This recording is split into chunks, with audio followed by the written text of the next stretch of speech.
website, it's a real website, it's called doesthedogdie.com, right? And it was set up because people would watch a film or a programme with a dog in it, and something would happen to the dog, and they'd turn it off. It would ruin it for them. It would ruin their day, right? So this website was set up. You could go to it, you could put in any film or TV show and ask, does a dog die? And someone would answer you, no, or whatever. And it's become a thing for anyone's phobias. Anything you don't want to see in a film, you just look up the film and they answer your question, right? So I looked up one film on here, Schindler's List.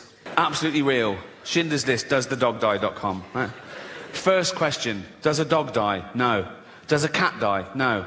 Are any animals abused? Someone answers, there is a chicken that's handled roughly, but otherwise unharmed. Now, I love animals more than anyone I know, but if I was Jewish, I'd be slightly offended by this avenue of questioning. Imagine that in real life. Imagine someone says, oh, yeah, my grandparents were murdered by the Nazis. You go, oh, what happened? Oh, they were dragged from their house and sent to the gas chamber. Oh, was a chicken hurt? What? But as I say, it's become, you can ask any question about anything. Someone says, is there child abuse? Is teeth damaged? Is there a hanging? Does someone struggle to breathe? Yeah. Well, yeah, yes. Someone says, does someone fall downstairs? Who's scared of slapstick? It's like... Anyway, so this website was founded in 2010, so it's run about 13 years, right? And the later questions start reflecting the times we live in now, and they get more and more fragile and narcissistic. These questions were asked this year. Check it out. Schindler's List, right? Someone says, are there any fat jokes? Would that make this worse? Well, imagine the real thing. Imagine I'm in a concentration camp, right? I'm naked, everyone around me is naked. We got a commandant herding us towards a gas chamber, and he goes, move it, fatty, right? And I go, rude.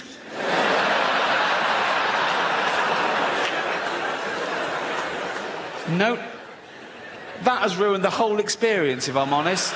Someone asks, is there hate speech? Yeah, there is. Suck it up, Buttercup.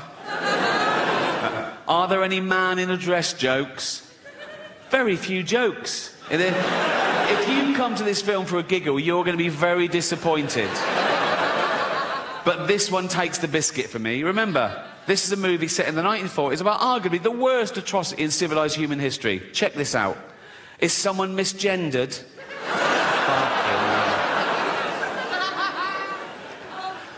This is quite sweet. Is there any anti-Semitism? Yeah. This is pretty much the mother load, right? Forget Kanye. This is off the fucking charts. Don't do that when you're talking about this. Fuck's sake. I was doing the graph. I'd do it like that. This is off the charts. That's... Wouldn't things have been different if that was Hitler's salute? The whole thing would have been... He goes like, it's Hitler. Like, oh, yeah. This is interesting. Does it have a sad ending? Right? Someone says yes, and then someone else says no. And I thought about it. No, but then I remembered, if you've seen the film, if you remember, when the story sort of ends, Spielberg then tacks on a real bit of footage where he gets real-life descendants of people murdered in the Holocaust, and he films them coming into a Jewish cemetery, and they each leave a stone on the grave to represent their family members that were murdered, and it builds up, and it's very moving. And so I think I get the ambiguity. Does it have a sad ending? Yes, in the sense that 6 million Jews pointlessly lost their life, but no, in the sense that there was still enough left over to build a little rockery. So...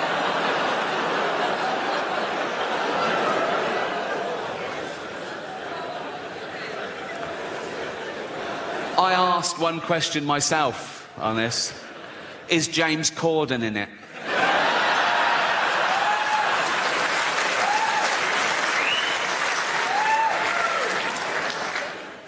I did look at one other film briefly, Titanic, right? And it's got all the same sort of questions. And the one where it goes, are any animals harmed? Someone answers, There were no explicit scenes of animals being harmed, but Rose did have a goldfish, which probably didn't make it. I think of the goldfish in the bowl on the sideboard when the boat hits the iceberg, and he's all like that, right? And people are running around going, "Ah, we're going in the water." And he's all smug then, and he's going, "Don't worry about it." "Oh, no, not water." Oh, then he gets in the sea and he goes, "Oh, it's very salty, isn't it? It's very salty." I'll leave you with a true story. It's still on the theme of Does the Dog Die? When I was 7 years old, my mum took me to the cinema to see a film called Old Yeller. Beautiful film, yeah, made in the late 50s and sort of set in the Wild West on this homestead. And it's about a kid who adopts this little junkyard dog, and he calls him Old Yeller, and they grow up together. And it's a buddy movie. It's a love story between this kid and his dog. And eventually, when the dog's big and, you know, he protects this kid in the wild, he fights a cougar and a bear and a wolf or whatever. But towards the end of the film, the kid's about 13, maybe. It takes a dark turn. I remember the kid sort of looking at Old Yeller, who's locked in the barn, and the mother's suspicious, right? And she goes, "Is it Old Yeller all right?" "Yeah, he's fine, he's fine." But the kid knows that he's been bitten, right? And soon, Old Yeller starts foaming at the mouth and, getting aggressive. And the mother turns up with a gun, and the kid goes, "No." And she goes, "You know we've got to do it, boy." He goes, "Yeah, but he's my dog, I'll do it." And he shoots his own dog. And I was like in floods for like a year, right? Anyway, fast forward, right, a few years ago, I was on tour, I was on a train, and I get a text from Jane, and she says, "Oh, I'm finally watching Old Yeller." And I sent back, "Oh, enjoy," right? I didn't think, right? 20 minutes later, I get a text. "Nothing happens to that dog, does it?" Oh, I couldn't believe my fucking luck. I thought she knew, or... So I sent back, "No, of course not." 1 hour later, I get a text, "You cunt."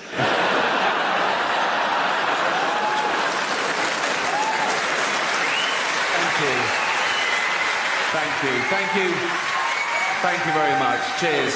Thanks to everyone who bought a ticket. If you bought a platinum ticket, the money goes to an animal charity, and you've raised $2 million so far, so thank you so much. I even get a bit of stick about that on social media. There's always someone who goes, "Oh, why do you only speak up for animals?" And I go, "Well, because they haven't got a voice of their own except parrots." And I think that's why we don't eat parrots. Everyone around the world eats every other type of bird, don't they? Everyone in the world eats fucking chickens and ducks and geese and turkeys and ostriches. No one eats parrots. Do you know why? If you go and try and eat a parrot, it goes, "Fuck off, you cunt." So speaking up really does work, right? And that has sort of been one of the themes of the show, because I know in the real world, in normal jobs, everyday life, you get in trouble. People tell you off for saying certain things, or thinking certain things, or even laughing at certain things, right? They say you're bad for laughing at that. And some of you take it to heart. You go, "Oh my God, am I a bad person?" No, you're not. One, you can't choose your sense of humour. You can't, it's involuntary. And two, that's exactly what humour is for, to laugh at bad shit, to get us through it, right? And...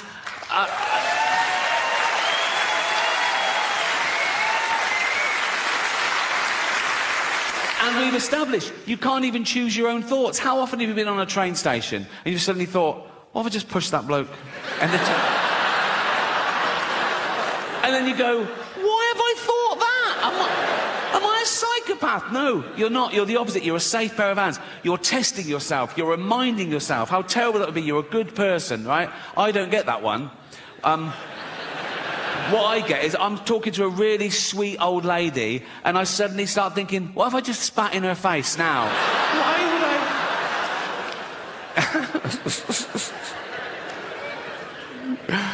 I... Another theme of the show has been words change and I'm woke, haha. But here's the irony. I think I am woke, but I think that word has changed. I think if woke still means what it used to mean, that You're aware of your own privilege. You're trying to maximise equality, minimise oppression, be anti-racist, anti-sexist, anti-homophobic. Yes, I'm definitely woke.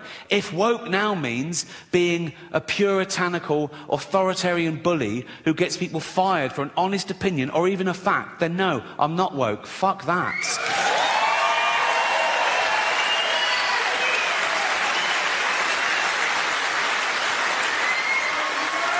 But here's the deal. To each their own, laugh at whatever you find funny. All laughter's good and you're amazing. Good night.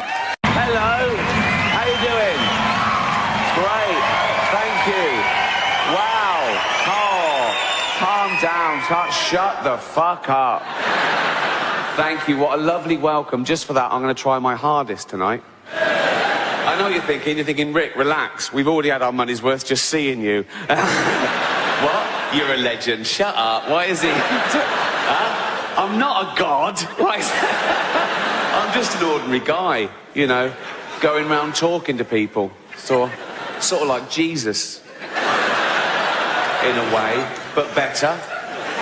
Well, I've actually turned up, so...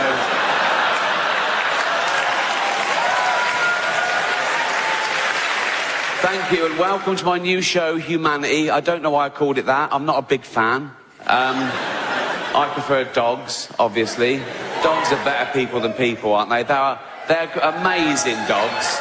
They're our best friends. They guard us. They guide us. There's medical detection dogs that can smell if you've got, like, AIDS. I'm not a doctor, but their noses are like 1,000 times more sensitive than ours, so they sort of go, "Poor, you're well HIV, fuck," you know.